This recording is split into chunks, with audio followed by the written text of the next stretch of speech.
اهلا بيكم في حلقه جديده من حلقات فرق نقطه. هنتكلم عن الجوله اللي عدت. احسن جوله بالنسبه لي الصراحه، ليفربول متصدر، وكمان في الفانتسي جبت نقط كويسه بعد ما كنت مكابتن ايزاك. هنتكلم عن ملخص الجوله، وهيبقى في فانتسي كمان معانا في الحلقه دي، والحلقه تبقى متقسمه تحت عشان الجزء اللي انت عايز تجيبه براحتك، سواء ماتش او عايز تروح على الفانتسي على طول اللي انت عايزه. ومتنسوش تعملوا، بس يعني يا ريت تنزلوا تعملوا لايك وشير وسبسكرايب قبل ما نبدا الحلقه كده، وقولوا لنا في الكومنتس عن اي اراء عايزين تقولوها برضه بالمره. فيلا بينا نبدا.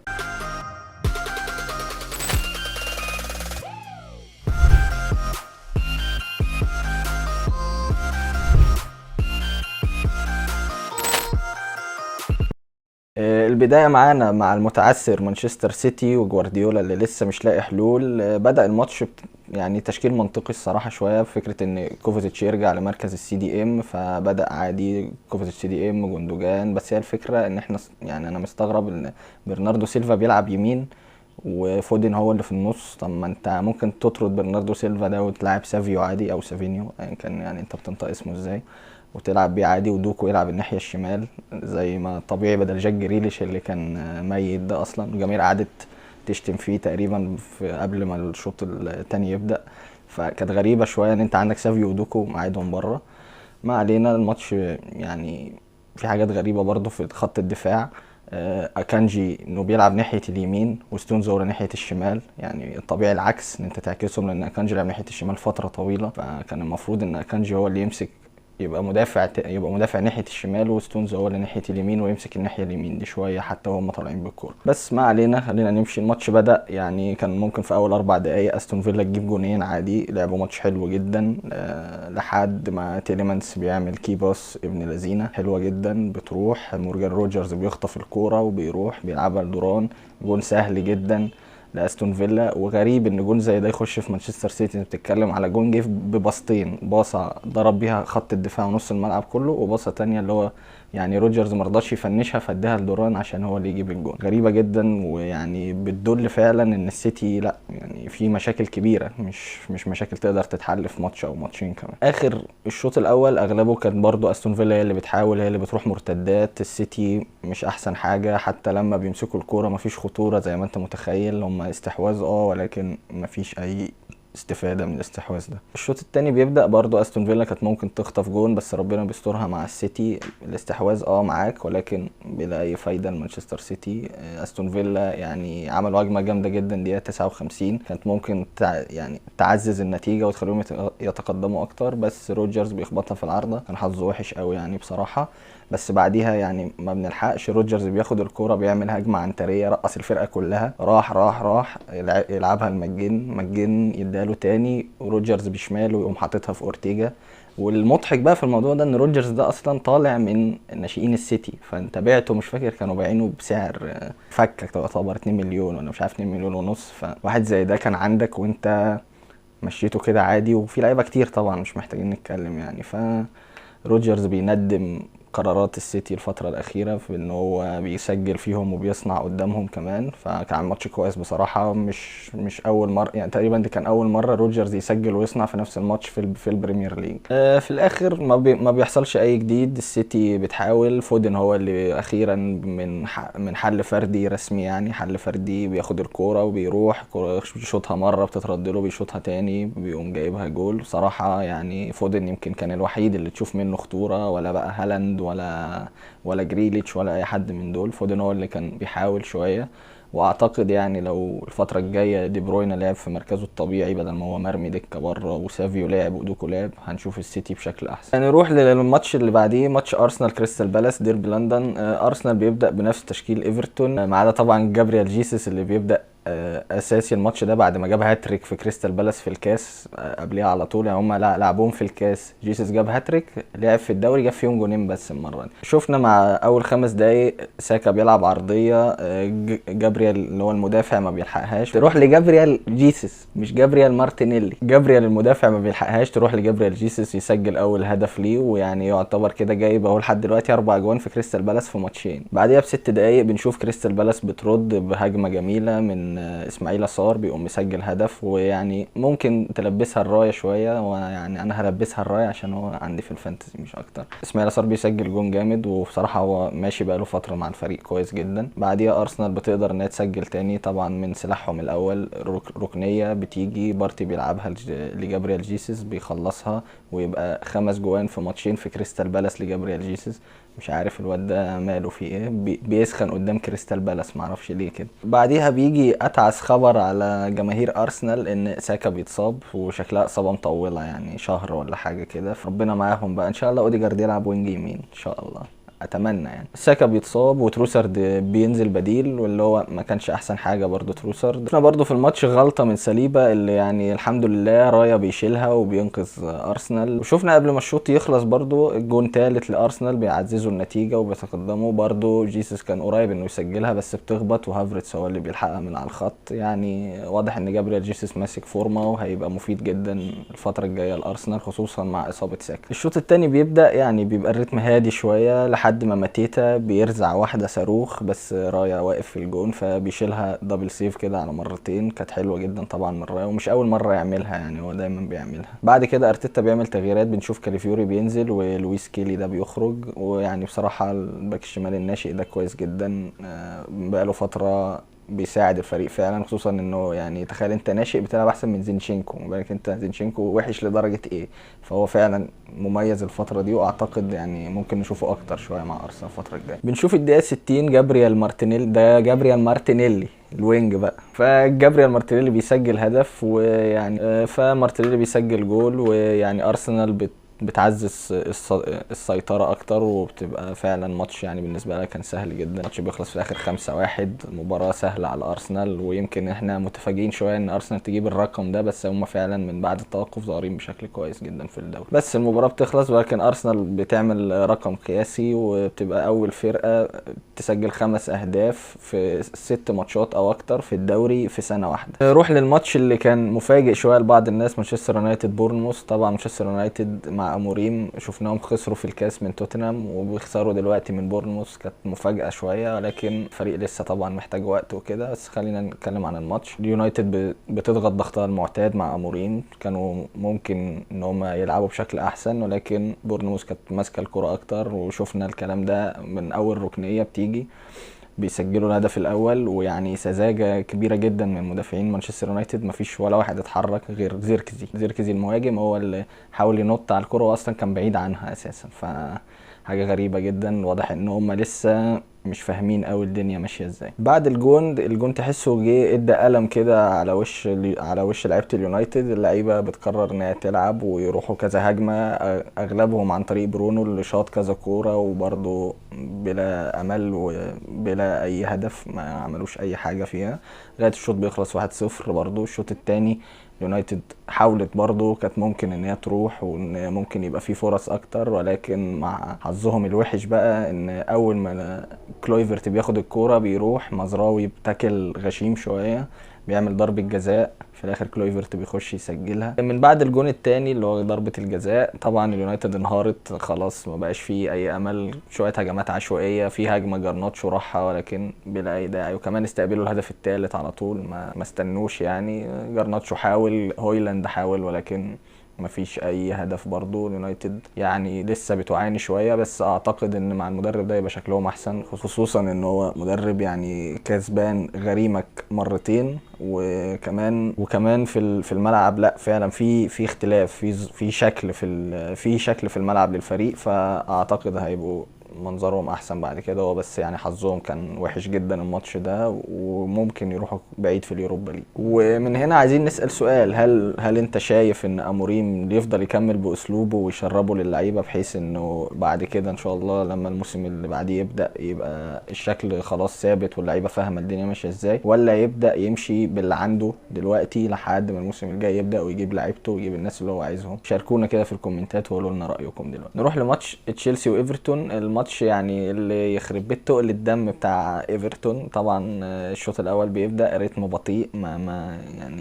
مش عارف اقول ايه والله في الماتش ده. بس الحاجه اللي لاحظتها شويه ان تشيلسي يعني في الطلوع بالكوره واضح ان كوكوريا مفتقدينه شويه، فكره ان انت تلعب بكل اللي هو ناحيه الشمال او ايديبايو يساعدك ان انت تطلع بيها، او ديساسي او ايا كان، مش لعيبه مش كويره قوي زي كوكوريا طبعا، فالموضوع كان تحسه رخم شويه عليهم. بس عموما يعني تشيلسي حاولت الشوط الاول تجيب كذا فرصه، ولكن يعني مش محتاجين نتكلم. نيكولاس جاكسون فضيع كذا فرصة ممكن كانوا يجيبوا جون، بس نيكولاس جاكسون فعلا ضيع حبة حلوين يعني. فنيكولاس جاكسون يضيع وبيكفورد بيتألق يعني. وكان برضو حاجة غريبة ان فيجا اللي هو الباك الشمال الطويل قوي ده ما يبدأش هو الناحية دي، وانه يقرر يعتمد على اللعيبة اللي مش بتشارك في الكونفرنس ليج.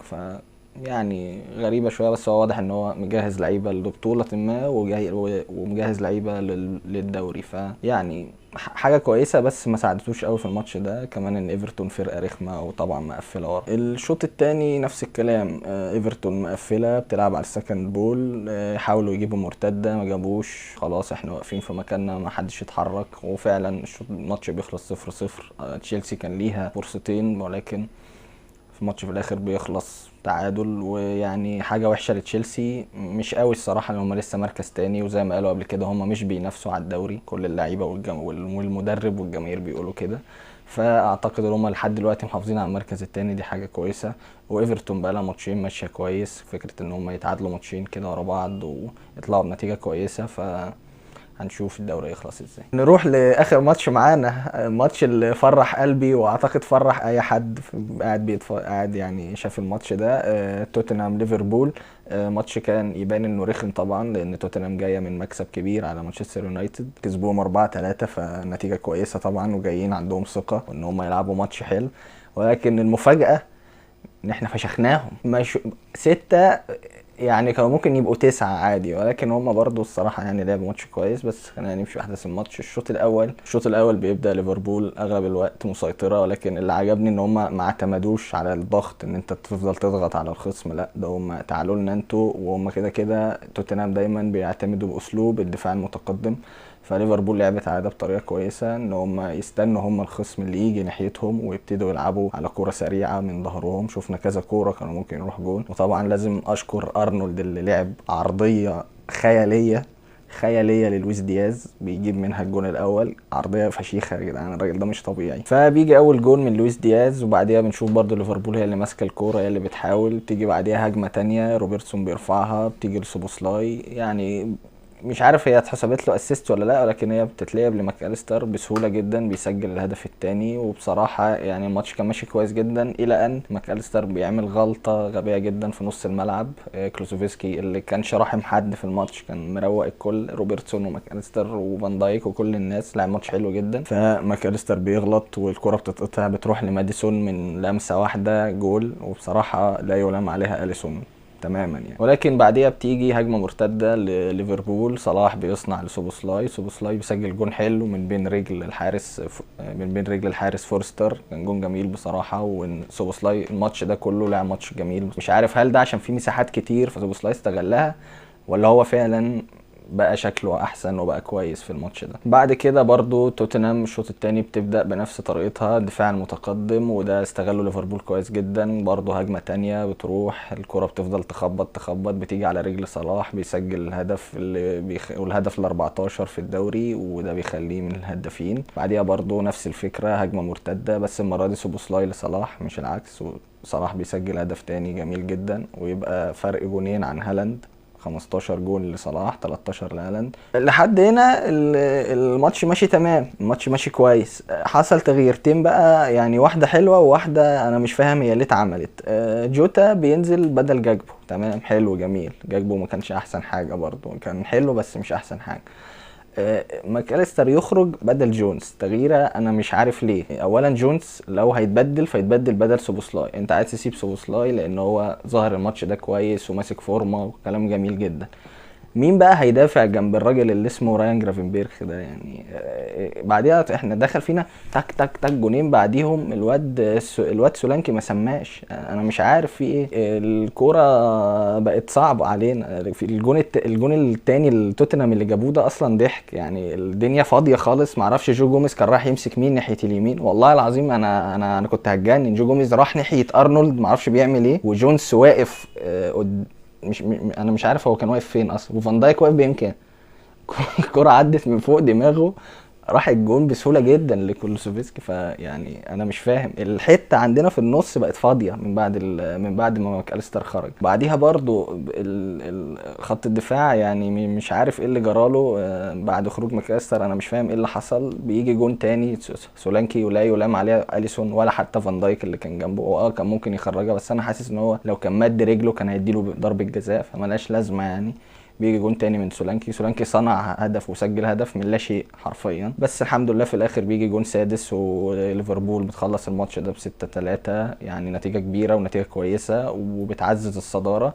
ولكن في مشكله برضو ان انت دخل فيك 16 جون في الدوري، 8 منهم اخر 3 ماتشات، فاللي هو طب ازاي يا جماعه كده يعني؟ هو انا عارف ان كوناتي مقصر وكل حاجه بس مش للدرجات دي يعني. يا عم جو جوميز يعني فوق، اصحى معانا شويه. ده ارنولد بقى كويس، ارنولد الماتش ده لعب ماتش حلو الصراحه كمان دفاعيا. انا سون ما حسيتوش اول ماتش ده ولا حسيت بخطورته، فده يدل ان ارنولد فعلا كان كويس الفتره دي. فبس ليفربول بتنجح وبتفوز وبتعزز الصداره بتاعه الدوري، فرق 4 نقط عن التاني، مفيش احسن من كده. فورمة ليفربول كويسة جدا الفترة دي. كمان صلاح اول لاعب في تاريخ البريمير ليج يسجل ويصنع 10 اهداف او اكتر قبل ما النص الاول من الدوري يخلص، اول لاعب في التاريخ يعني. مش محتاجين، الراجل كل ماتش بيلعبه بيكسر رقم حد، هو بقيله 100 جون ويوصل الهداف التاريخي لليفربول. معرفش بقى هيلحقها ولا اصلا مش هيجدد ولا ايه دنيته. وكمان بقيله تقريبا حوالي 30 نقطة ويوصل لنقطه في الفانتسي السنة اللي فاتت. ومن هنا بقى يلا نتكلم عن الفانتسي. زي ما قلت في اول الحلقة ان الجولة دي كانت كويسة جدا حتى في الفانتسي، فانا جبت 95 نقطة بس انا عامل -4 فبقى 91 يعني،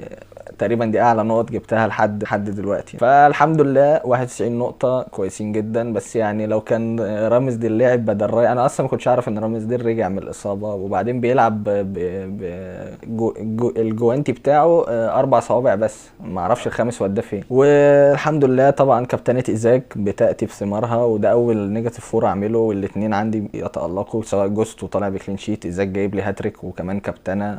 يعني اصلا كل الناس مكابتنة صلاح الا انا مكابتن ايزاك يعني. انا كنت كابتن صلاح كانت تبقى حلوه برده، بس برده ايزاك جاب لي نقط كويسه جدا. خلصنا بقى من الجوله اللي فاتت دي، يلا نخش على اختياراتك الجوله الجايه. يعني ان شاء الجوله الجايه دي اعتقد هتبقى سهله شويه لان فيها كذا ماتش هوم لكذا فريق كبير، هتبقى ماتشات سهله يعني سواء بقى ليفربول او سيتي او كده. فاول ماتش معانا مانشستر سيتي ايفرتون، ويعني ركزوا في الحته دي، السيتي الفتره الجايه جدولها حلو جدا يعني، تقريبا اتقل ماتش هيلعبوه هيبقى ارسنال، بس ده كمان 3-4 جولات او حاجه كده. فالسيتي جدولها كويس، انا شايف ان ممكن دي بروين او فودن في الوقت ده ممكن يجوا عادي وممكن يجيبوا نقط كتير. ايفرتون مش لاقي حد الصراحه سكوره يعني، هم بيدافعوا بس، فانا اخاف اجيب مدافع منهم حتى. بورنموث كريستال بالاس، شفنا سيمينيو رجع وبيسجل، حل كويس. انا كان معاك لوي فيرت بيشوط ضربات الجزاء، جاب لي واحده الحمد لله، بس هو مش دايما بيجيب نقط الصراحه، واغلب نقطه من ضربات الجزاء، فانت كل فين وفين هتستنى لحد يجيله ضربه جزاء زي حالاتي كده. كيركز هسيبه برده الماتش ده يلعب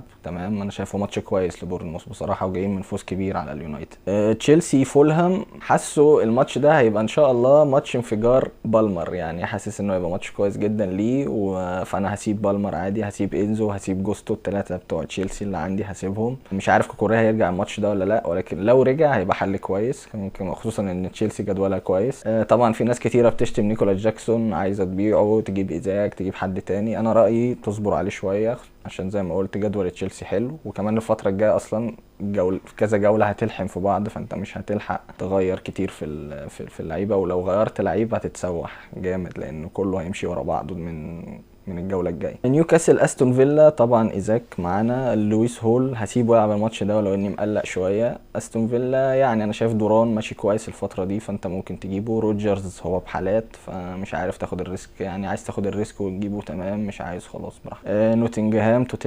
نوتنجهام فورست برضو انا شايف كريس وود لازم يفضل معاك ما تبيعوش. توتنهام ماديسون او كولوسيفسكي، الاثنين هم اللي كويسين في الفتره دي. سولانكي برضو بحالات، ودفاع نوتنجهام رخم، فخليك في ماديسون او كولوسيفسكي. ساوثهامبتون ويست هام، انا شايفه ماتش كويس لساوثهامبتون، وكمان غيروا المدرب، يعني ممكن تجيب حد من الاطراف بقى بتوعهم، ممكن تجيب ديبلينج في الماتش ده او ارمسترونج، يعني على حسب مين اللي بيلعب فيهم، ممكن تجيب حد منهم. انا شايفه ماتش كويس ليهم. الناحيه الثانيه ويست هام، هو بوين او قدوس، مفيش حلول كتيره من عندهم بصراحه. وولفرهامبتون مانشستر يونايتد، طبعا كونيا ماتش مهم، واكتر واحد بيعمل حاجه في الفريق ده اصلا.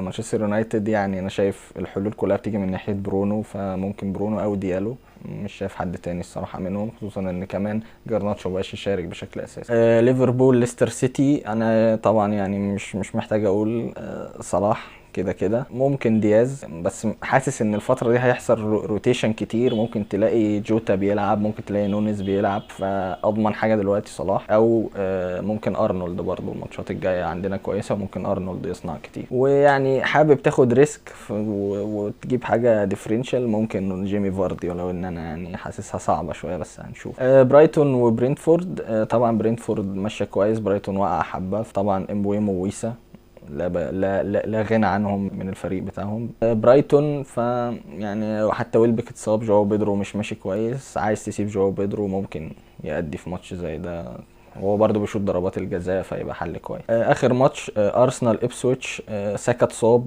ناس كتيره بتقول تروسرد، انا شايف هو احسن حاجه يا جابريال جيسز يا جابريال مارتينيلي.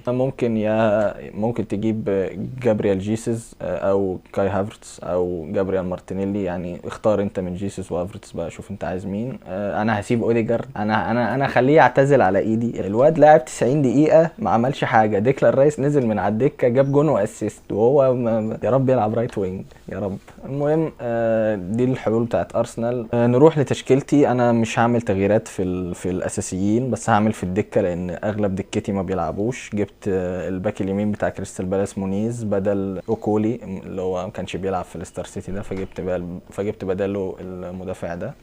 هنشوف كده، ممكن العبه من الجوله الجايه، مش هلعبه حتى الجوله دي، هسيبه دك. اختيارات الكابتن، طبعا انا كابتن صلاح، واغلب الشعب هي كابتن صلاح. عايز تاخد ريسك، ممكن تكابتن حد من السيتي، فودن او دي بروينا. عايز تاخد ريسك اكبر، ممكن بقى حد من ارسنال، وان انا ما برتاحش للفريق ده الصراحه. بالمر برضو ممكن تكون كابتنه كويسه لو انت عايز تكابتنه بدل صلاح. وبس، دي كانت نهايه حلقتنا. متنسوش تعملوا لايك وشير سبسكرايب، وتابعونا على فيسبوك وعلى تيك توك، واشوفكم الحلقات الجايه.